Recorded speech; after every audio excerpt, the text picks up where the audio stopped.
Hey, what's up there, YouTubers? It's me again, Brian, aka Gamer 55551, and I am back with a My 2 Cent video for the week of June 26th to July 2nd. Though I do wish everyone a happy and safe 4th of July, though, regardless of where you go, whether it's with like friends or family or having an outdoor barbecue or anything like that. Though hopefully you folks stay safe during this 4th of July, though, especially if you're out here and it's a little bit warm or anything like that. Just be safe for the 4th of July, nevertheless, though. But we got 4 stories to cover here, including the fact of, I believe, the game XIII, how the developers are now redoing the remake to a certain degree to try to undo the damage that was done in 2020 when that game came out, though. I also want to talk about Xbox and Bethesda and the issue regarding crunch. I also want to talk about basically Metroid, ranging from rumors about the possibility of the Metroid Prime trilogy in some degree could be coming out, at least one of the games coming out this holiday season, with even one reporting how John Cena, former WWE superstar John Cena, asking about a 2D Metroid game. And of course we had the Nintendo Direct Partner Showcase Mini, which showed up several titles from third-party developers, and I want to give a look at what I liked, what games stuck out with me the most, and what didn't, though. And if you're interested in where I got a lot of source of this information, links will be in the description down below of this video, assuming you're watching this on YouTube. But before we do that, though, I do want to talk about, which is the quick My 2 Cents, stories that kind of caught my attention, but I'm not going to go into a huge amount of details. We learned that one of the former Sega of America president and former head of Sony Computer Entertainment America, Bernie Stolar, S-T-O-L-A-R, though, passed away at the age of 75, though. I remember reading about him in several different video game magazines, whether it's Electronic Gaming Monthly or others, at the time of how he was the president of Sega of America. And there's no doubt that he certainly has his foot place and his part in the gaming industry as well. So I will say my heart goes out to his friends and families who over his passing, though. Like I said, Bernie Stolar, again, I apologize, I'm not saying that correctly, passed away at the age of 75. We also learned that the co-developers of the game Sonic Origins that worked on Sonic Mania are pretty much unhappy with the way Sonic Origins turns out to be. It seems as though the developers were not happy with the way Sega handled the situation, though, and I kind of don't blame them, considering that game has been somewhat marred in a little bit of controversy, including the whole microtransactions and DLC debacle that seems to be going around, though. So yeah, I can see why not everybody is sort of happy about that or anything like that, and I can kind of see that, though. We also learned that basically the God of War Ragnarok director is asking people's patience for the release date, though. Obviously, there were rumors that we were supposed to get a release date this week, but that obviously never happened, to be exact, though. Obviously, the co-director of it, director Coley Bolgar, if I'm saying it correctly, though, it's possible he could be under an NDA and cannot say anything right now, but I can see why some people are losing some patience, which I'm going to get down further in the My 2 Cents and give my comments on that one, though. We also learned that the indie RPG Seas of Stars, which basically the gameplay is supposed to be similar to what Chrono Trigger is, and supposedly acting as a prequel to Devolver Digital's The Messenger, has unfortunately been delayed into next year. Obviously, the developers want to have a little bit more time with the game, though. It is a little unfortunate that it's being delayed, but you know what? If they need the extra time to sort of iron out some areas, though, that's great, though. I'd rather have them delay it and then release it in a state where it's enjoyable than rush it out right now if it's unplayable or anything like that, though. We also learned that the creators of Monkey Island seem to have shut down the blog after some folks seem to have taken it maybe a little bit too far, and it's really after several personal attacks were made to it, though. Look, I can understand how some developers can go a little bit overboard and be snotty and snooty to their fans and all that stuff, but at the same time, the other side of the coin on this is that some people do tend to take it way too seriously, and when you start doing personal attacks, that's that just reinforces the argument of why people view, like some of these fans or the fandom as being toxic and everything like that. So it's a little unfortunate though. Supposedly it's back up now, but who knows though. I mean, I think some people do take it maybe a little bit too serious though. We also learned that apparently one of the shareholders or someone who has one of the stocks in Nintendo basically started asking questions about, a new F-Zero and basically Baton Canuche or any other game, any other dormant IP that Nintendo is sort of sleeping on right now. And I have to say, hey, I gotta give this person credit for asking these kind of questions. I think a lot of us would have loved to see, like another F-Zero or even, maybe a remaster of the F-Zero game on GameCube. What would have been really great if this person was asked any word on the possibility of Mother 3 coming outside of Japan or anything like that. That would have been really, really neat though. We also learned that basically that Nintendo is stockpiling on raw materials and all that stuff in terms of for, like the Nintendo Switch and all. Now, some folks are speculating that this could be a sign that Nintendo could be working on maybe setting things up for, the Switch Pro or the Switch 2 or the Switch successor and all that stuff. And while that might be true to some extent, I've also heard some folks maybe is that they're just sort of making sure they have enough Switches available, for like the holidays, especially considering we're dealing with the crunch situation, or not crunch, I mean the chip shortage situation though. I'm kind of leaning more towards this maybe have to do with try to cover the situation because of the chip shortage situation though. I don't think this is a Switch 2 or a Switch Pro. I could be wrong, but who knows though. We also learned that there were footage of the canceled spin-off for Epic Mickey starring Donald Duck. I think that it's a little unfortunate that Epic Mickey did not become the success it was. Though it was a good game. I think the first one did very well on the Wii, but the second one didn't, and it's a little unfortunate though, because it was a fun game to be exact though. I'm hoping one day that someone will pick up, Disney will have someone be able to develop another Epic Mickey game, whether it's a remake or an Epic Mickey 3, because that would certainly be nice though.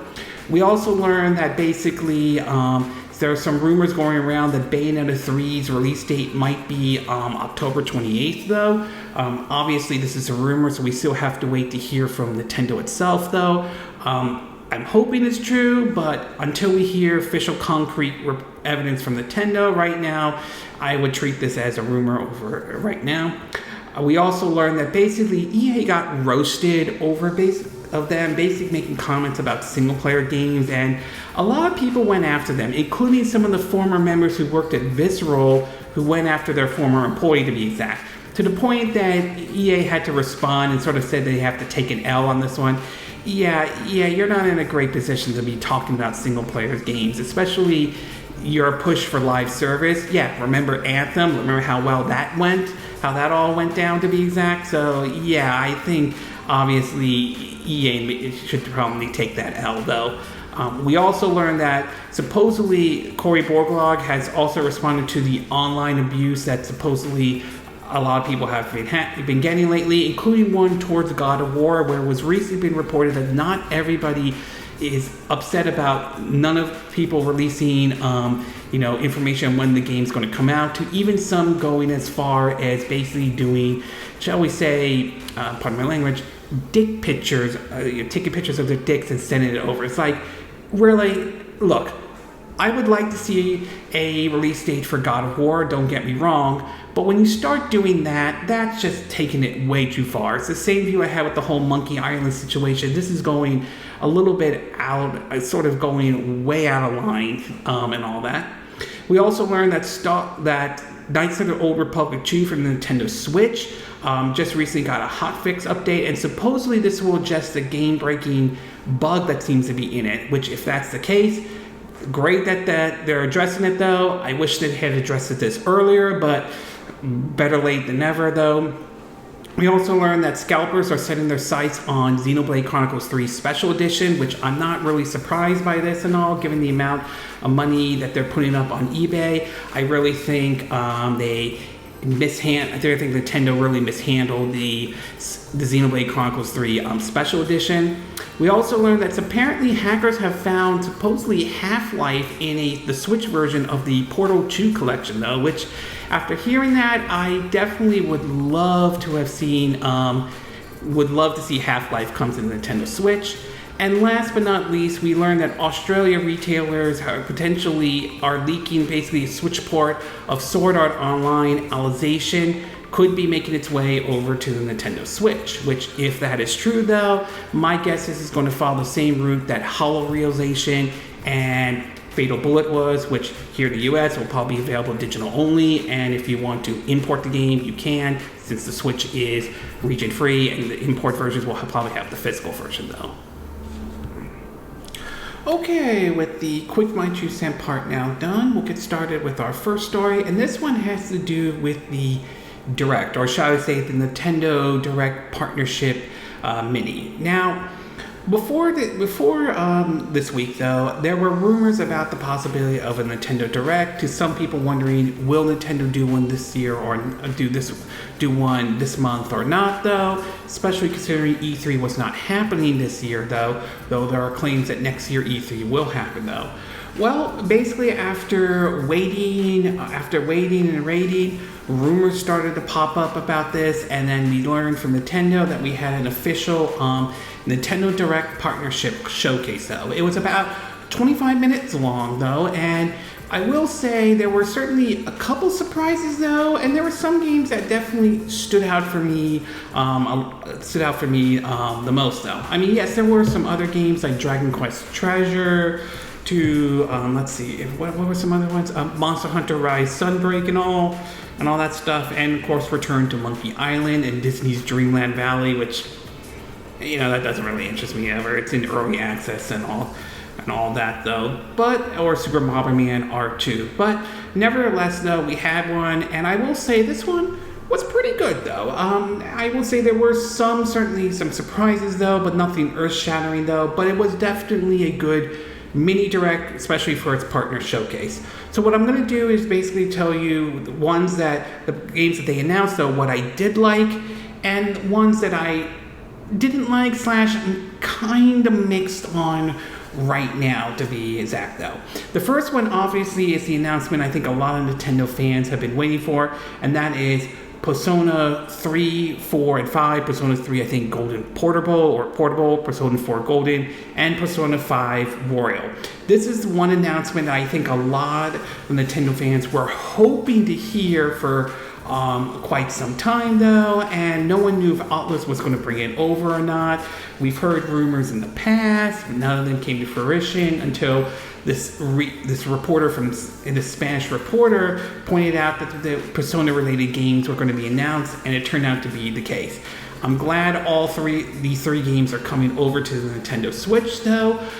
It sort of follows up from the announcement of them coming to the Xbox systems via Game Pass though. We know Persona 5 Royal will be released this year. I'm not sure if there will be a physical version or not. I assume there is, but we'll have to wait. With 3 and 4 being released next year though. I'll have to decide to release 3 and 4 next year though, but it is what it is though. The next one also, what I did like was the Mario plus Rabbids Sparks of Hope though. This is one title I'm also definitely looking forward to picking up when it comes out later this year though. This is a collaboration with Ubisoft and Nintendo. One of the few Ubisoft games I like out there though, and I definitely enjoyed the first one. It was nice to see the Rabbids be used for something other than freaking mini games, for crying out loud. And I definitely loved how they took sort of an XCOM approach with basically Mario plus Rabbids Kingdom Battles. This one seems to improve in certain areas though, and some of the gameplay mechanics, and offer some new ideas though. We also got to see Rabbid Rosalia though, although there are some claims that she might be the villain in this one, so we'll have to wait and see. And I'm also curious to see how many breaking the fourth wall kind of situation we'll see in Mario plus Rabbids Sparks of Hope. So this is definitely one I'm looking forward to. The other one is Live or Live Alive though. That one still looks amazing, especially with its HD 2D visuals, the kind of stuff that used in Octopath Traveler or Triangle Strategy. So this one I'll be keeping an eye out for, especially since now there's a demo available though. Portal Companion Collection, it's sort of interesting to see they bring this to the Nintendo Switch. I mean, I've seen the Portal games come to other systems before, but to see it come to the Switch is sort of really neat. It's one I might probably want to take a look at, and as I reported in the quick My 2 cent part, apparently there seems to be some hackers found a way to get Half-Life 2 running on it, which I'll tell you though, I would love to see Half-Life 1 and 2 come to the Nintendo Switch. I mean, yes, we've seen them come to consoles before though, and ultimately it's Valve's IP, so they have a final say on whether that will ever happen or not though, but I certainly would like to see Half-Life 1 and 2 come to the Nintendo Switch if that ever happens though.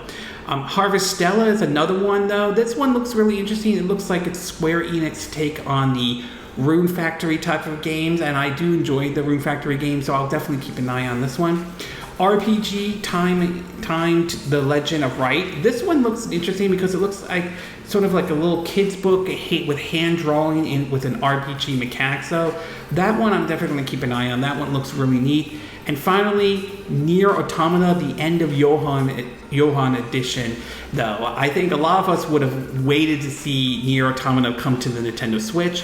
It first came out on the PS4 back in 2017. Then it was brought over to the Xbox systems, courtesy, and made a brief appearance on Game Pass. And to see it come to the Nintendo Switch is certainly nice, though. There has been some more information about it, though. We do know the physical version is happening. It's supposed to be around $40.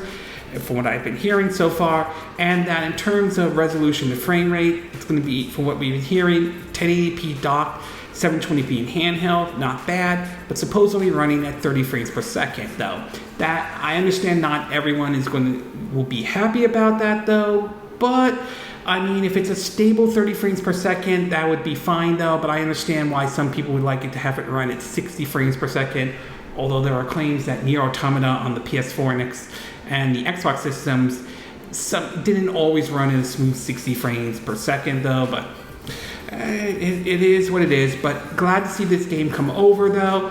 I do hope it does well, and that means we'll get the prequel NieR Replicant or NieR Replica make its way over to the Nintendo Switch. I would love to see that happen.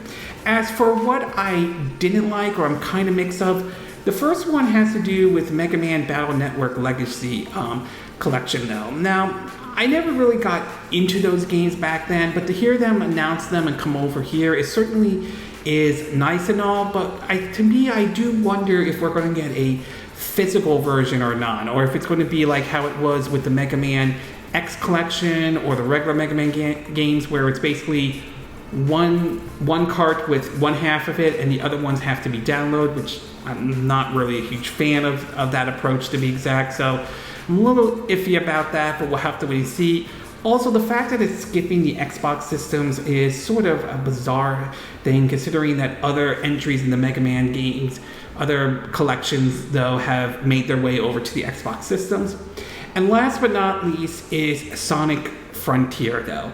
Now, I will say what they showed during the Nintendo Direct Mini was not necessarily bad, though. It certainly they showed, the presentation-wise, was definitely better than what the IGN presentation was.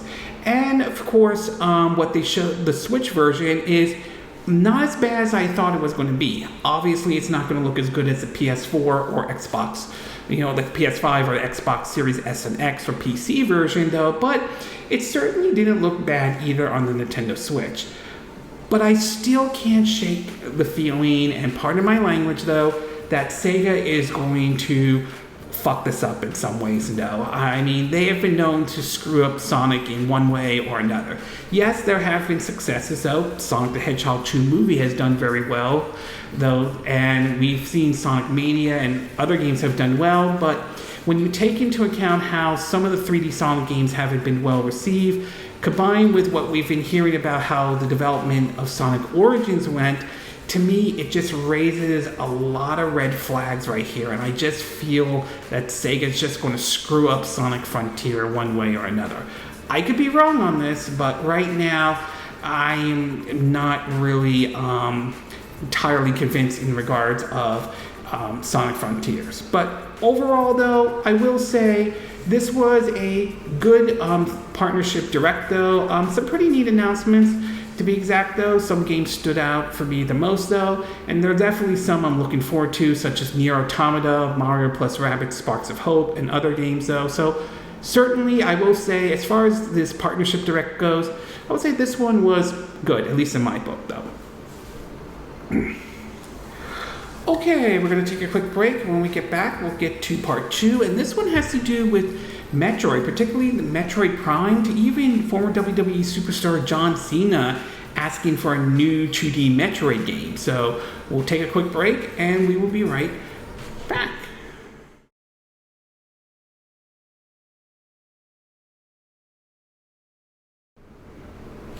Okay, and we are back with part 2 of my 2 cent video for this week. And for this one, we're going to be taking a look at several different stories in regards of the Metroid Prime series, or the Metroid series in general, though.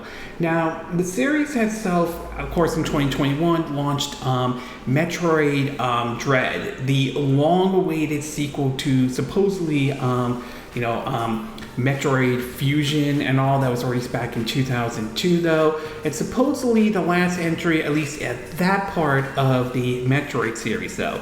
Well, apparently it seems as though that the former WWE wrestler John Cena was apparently a fan of the 2D Metroid games, in fact, during a filming of one of the commercials for the promotion of the Nintendo Switch, it seems as though he contacted Nintendo and asked them about another 2D Metroid game, though.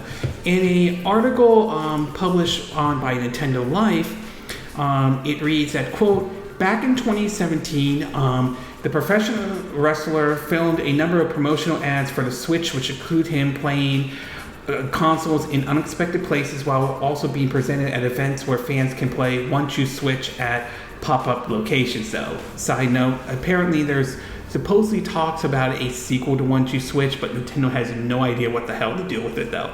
But anyway, continue on. But according to wrestling fan and Giant Bomb creative director Dan Wright, Cena just didn't turn up, film his part, and leave. Go Nintendo reported that the wrestler apparently asked Nintendo for a brand new 2D Metroid game, though. Even though 4 years after Cena had filmed it, the averted Rocket said Nintendo sent a copy of Dread to Cena's team's email that began and said that John loved it. According to basically from a tweet that he pointed out, he said, like I said, during the photo shoot in 2017, he talked about how the new 2D Metroid, and he sort of loved it and all. So I don't know if that was one of the influence to get Nintendo to basically do a 2D Metroid game or not, though. But it's really nice to see that there are those who are a fan of the 2D games, particularly 2D Metroid games. So it's nice to hear a celebrity, to be exact, though. Again, I'll admit I'm not a wrestling fan or anything like that, but props to John Cena for asked for a new 2D Metroid game back in 2017, and of course we got the excellent Metroid Dread, though. Another thing in regards of Metroid has to do with basically, supposedly there's that the Metroid producer clashed with Aulx Studio on what many view as influence of Halo in it, though, to be exact. This was a Prime interview from one of the XIII developer Paul Tozer, if I'm saying the name correctly, though, and talked about how the influence of Halo series was sort of, in regards for Metroid Prime 3 Corruption. Here's what he had to say. Quote, there are influence of Halo in Metroid Prime 3 Corruption because a couple of designers on the team were big Halo fans, and that, as I understand, caused some problems with Tanabe-san because, of course, he did not care about Halo. But the first Dark Samus battle was our attempt to create a boss encounter that felt more like a typical Western shooter, that felt more like a Call of Duty or something like that, and gave more of that feeling, though. He went on to continue on by saying a couple of other things, saying, quote, American game developers are always like, oh, it's a Call of Duty meet Halo with the weapons of Final Fantasy or whatever, right? It's Fortnite meet Minecraft. Where at Nintendo, you just don't do that. Your design based on, no, we're talking about their game with their game doesn't matter. The entire content of anybody else's game in that universe doesn't matter to Nintendo. All that matters to Nintendo is that this particular game we're working on, what are the design pillars? What does players experience? What are we trying to do? Now, do I think there is some influence of Halo in Metroid Prime, particularly Metroid Prime 3 Corruption? Yeah, I could definitely see some influence of Halo to a certain degree, and I don't necessarily think that's a bad thing to a certain extent, but I also think at the same time it still needs to be its own game nevertheless, though. I mean, with Halo, though, while Halo is known for its story, and, you know, its single-player experience, most people play Halo for the multiplayer experience. That's sort of the big thing for Halo, where Metroid is more of a single-player experience. Yeah, Metroid Prime 3 Corruption, the Metroid Prime 2 Echoes did have a multiplayer mode, but how many people remember that mode? Not really that much, to be exact, though. So I think for a lot of people, for me, Metroid's more of the single-player experience, though. I mean, I don't have a problem with games that take inspiration from other developers, but I do agree it needs to still be its own game, its original content, and so forth. So I don't have a problem with Metroid Prime 3 Corruption, and again, I like all three of the Metroid games, though, Metroid Prime games. I don't mind it taking some influence from Halo, though, but I still think it's important that it's still its own game, nevertheless, though. And last but not least, in regards of the Metroid Prime, it seems as though, at least some of the rumors going up, is that a Metroid Prime remaster apparently is lining up for a November release, with Prime 2 and 3 to follow. The claim is that Metroid Prime remaster will be coming out as we get to the 20th anniversary since the release of the original Metroid Prime. At least, now this information comes from Giant Bomb's, host Jeff Grubb, who made some interesting comments in regards of the Metroid Prime release, though. Now, it is worth pointing out that Jeff Grubbs is a hit and a miss, so take it with a grain of salt. But anyway, this is what he has to say. Quote, "I could say that I've been told pretty definite that a Metroid Prime remaster is going to be one of their big holiday games. In the past, this is something that I've heard is in the works. They had things happen with that game. Now I've been told that their plans are to release that game this holiday. I think almost certain to line up with the 20th anniversary in November. So that happens, and they need to tell us when that release date is.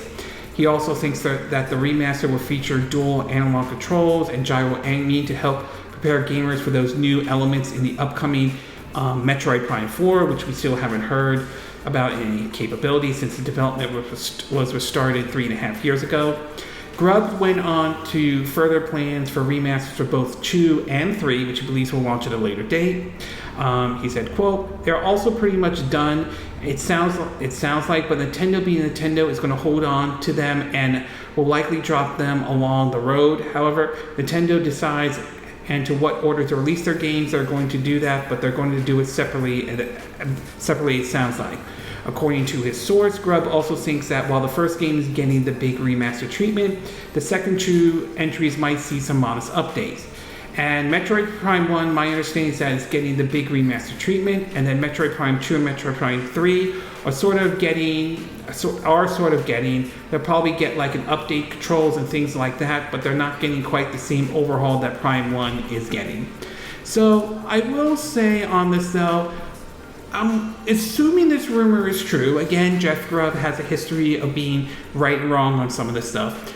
I'm still kind of mixed on this, though. I mean, while I'm all for the Metroid Prime games coming to the Nintendo Switch and all, I still feel it would have been better to just support the Prime trilogy and bring that over, to be exact, though. I'm not sure what you could do in terms of remastering or remaking with the first one, though. I mean, yeah, you could probably update the controls a little bit and all that stuff, but I'm still just sort of mixed on this direction, assuming this is the direction Nintendo decides to go. As for Prime 2 and 3, I would say 3 would be kind of interesting because when that game came out on the Wii, that one relied heavily on the Wii remote and nunchuck. So porting that game over to the Nintendo Switch could be somewhat of a challenge, assuming Nintendo does that.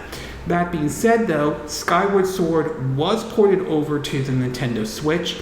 It did support the Joy-Con support or the traditional controls, with the right analog stick being the one where you use to swing your Link sword and all.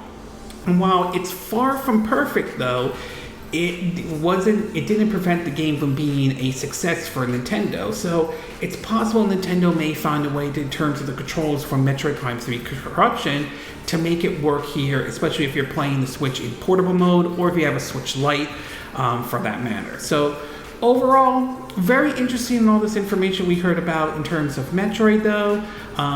Props for John Cena for asking about another 2D Metroid game back then, though. I can see some of the influence of Halo in Metroid, and I don't think there's anything wrong with having some influence of Halo, but I still think it still needs to be a Metroid game nevertheless, though. And while this is Jeff Grubb we're talking about, I wouldn't completely rule out these Metroid Prime games making their way to the Switch. I'm just mixed on the decision if this is the route Nintendo is taking, though. Okay, we're going to take a quick break, and when we get back, we'll get to part 3, and this one has to do with about Xbox and Bethesda. So we'll take a quick break, and we'll be right back.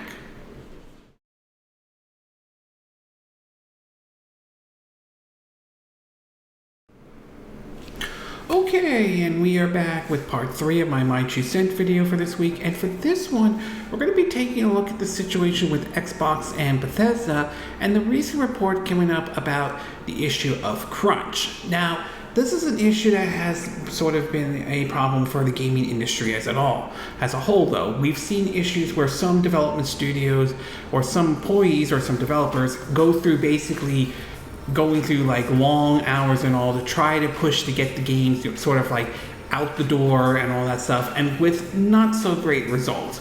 We saw this what happened with Anthem when at the time former Kotaku writer at Jason Schreier is basically broke the story about the development of Anthem, to what we saw what happened with Cyberpunk 2077 and how we just learned about issues of crunch and how that game came out at a not so great state when the game originally launched and all that stuff.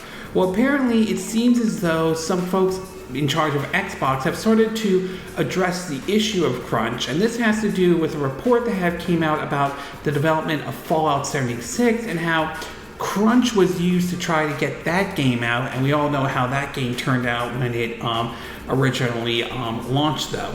From an article on Pure Xbox, though, it reads that, quote, in a new Kotaku report, the outlet has shared details of a recent hands-on meeting featuring Xbox Game Studio head Matt Bootsy.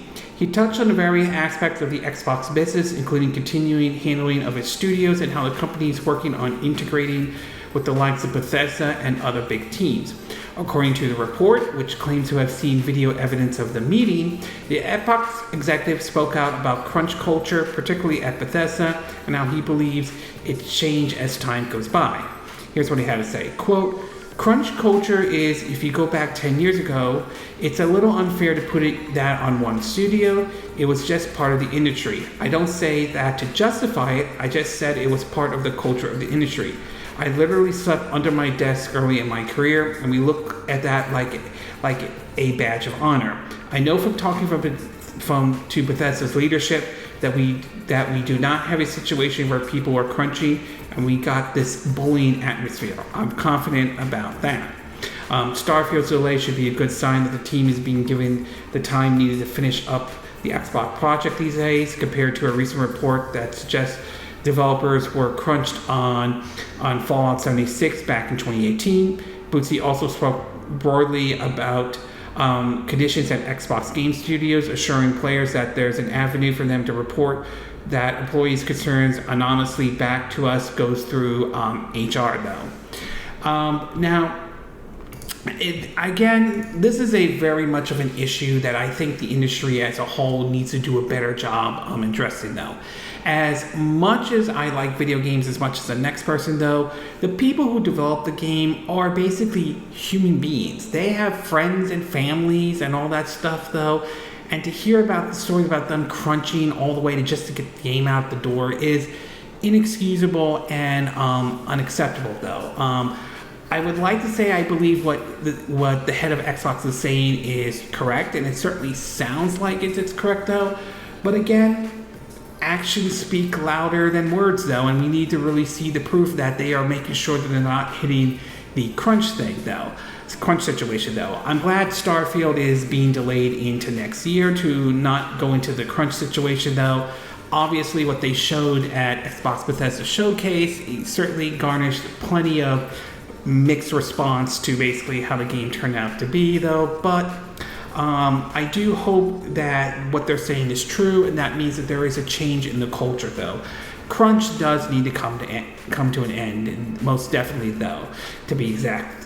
To be exact. So overall, though, it sounds encouraging what we're hearing from Microsoft, though. I do hope they stay true to it and push to change crunch, especially at Bethesda, though. But like I said, actions speak louder than words, though.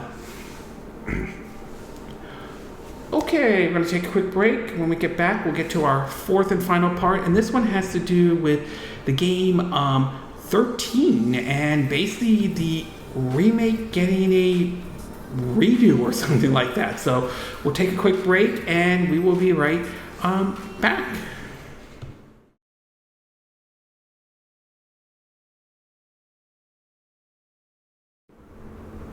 Okay, and we are back with our fourth and final part of my 2 cent video, and for this one we're going to be talking about 13, or the remake of 13, though. Now, the remake of the game 13 was based off of the 2003 release that was released back on the GameCube, PlayStation 2, and the original Xbox. It was based off, I believe, a Belgian graphic novel, though.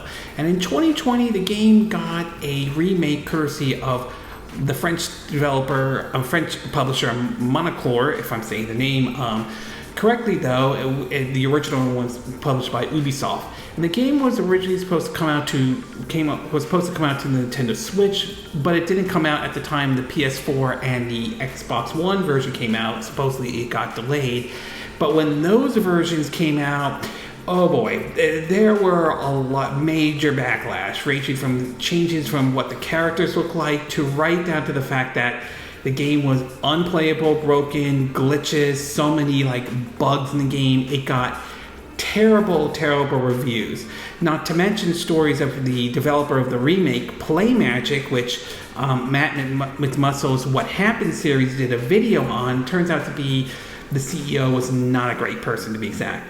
This led to the publisher and the developers to basically apologize for it and put in a whole bunch of hot fixes, to be exact, to try to fix the game and so forth, to be exact, though. As for the Switch version, it never really materialized, and many people thought that version was probably got canceled or something like that. It wouldn't be the first time, since we remember back, I think around 2012 and all that stuff, we saw a situation with Alien Colonial Marines, when that game released on the PS3 and Xbox 360. It got hammered pretty bad, plus the stories of how game development was done, to the point of even a story coming out of how the Wii U version looked, to the point that Sega just decided to cancel that version, which made sense considering how bad the PS3 and the Xbox 360 version was, though.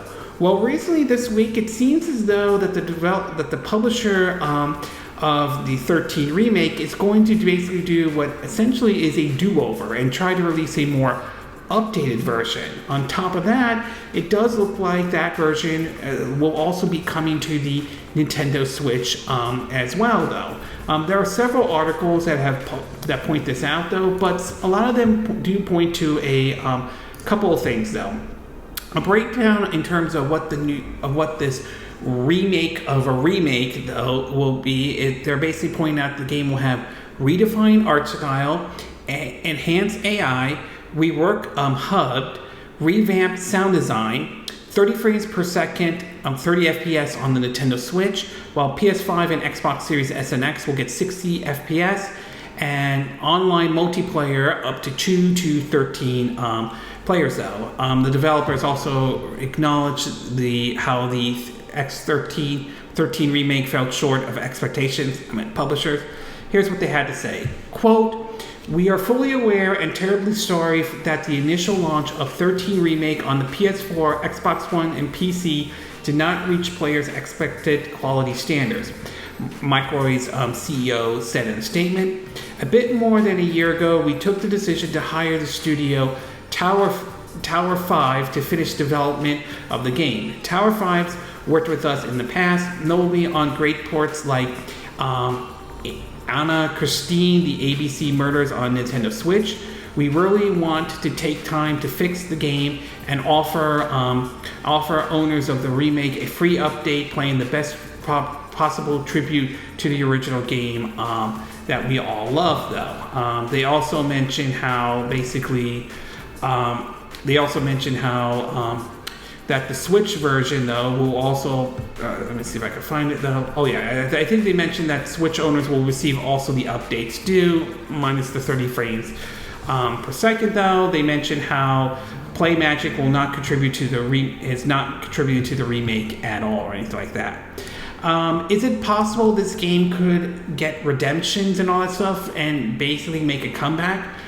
I mean, it's possible. I mean, we've seen basically what happened with games like Final Fantasy XIV and how that went down, how that was able to redeem themselves. Same with No Man's Sky and all that stuff.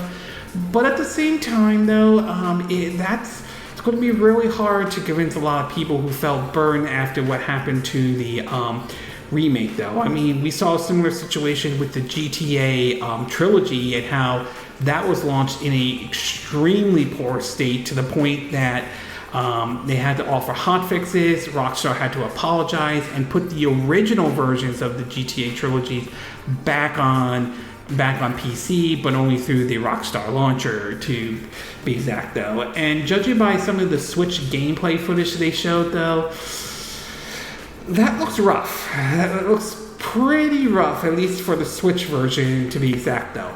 I'm hopeful that this is just... Hopefully they can iron certain things out on that game, though, but... yeah, it looks pretty rough, and it's going to be very hard for them to really give confidence based on how the remake played out, to be exact, though. So this is going to be very tough for the developers, though, and the publishers too. Can they pull it off? It's possible. So, but we'll have to wait and see. But overall, this is a big hill to climb for the publisher and developers of 13, though, the remake, to be exact, though. They apparently burned a lot of bridges when the game came out in 2020, though.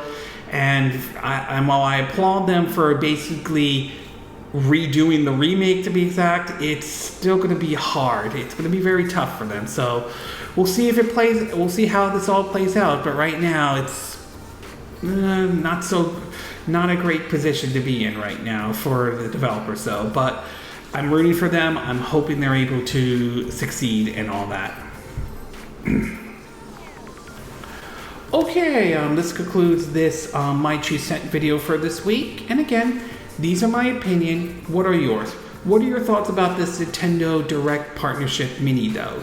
Did you watch it, though? Did you like what was shown on there? Did you not like what was shown during this partnership Mini?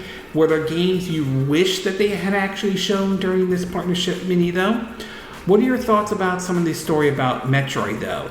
Do you think John Cena basically suggested they want to see a new 2D Metroid game may have contributed to the release of Metroid Dread? Or you think this was just some coincidence, though? Do you think there is some influence of Halo in the Metroid series, particularly Metroid Prime 3 Corruption? And do you think it's possible Nintendo will release a remastered version of Metroid Prime, the first one this year, this November, followed with 2 and 3 coming along, though? Do you think Jeff Grubb is right on that, though? What are your thoughts about their statement about crunch in regards of Xbox and Bethesda, though? Do you think this was the right thing to say? Do you think that they are addressing the issue of crunch, or are you still waiting to see or are you taking the actions speak louder than word approach and wants to see them really do something about it? And what are your thoughts about the 13 remake getting a do-over, though? Do you think this is the right decision to do, though? Do you think this will give the game a second chance? Or do you think people are not willing to forgive after how the 13 remake was done in 2020? Do you agree with what I said in this video? Do you disagree? Do you have a difference of opinion? As always, sound off on the comment section below. Let me know what you think. And if you do like this video, I hope you hit the like button. I would appreciate it. And I hope you do subscribe to my YouTube channel. If you do, make sure you hit the bell icon for notifications of any new videos I put up. Also, feel free to share this video if you want to, and feel free to donate to my channel if you like. You can do it through PayPal me or Patreon. Links will be in the description of this video, so you can watch this on YouTube. And I will see you again next time when I do another video. Hopefully that'll be soon. Until then, from Southern California, I wish you all a good day then.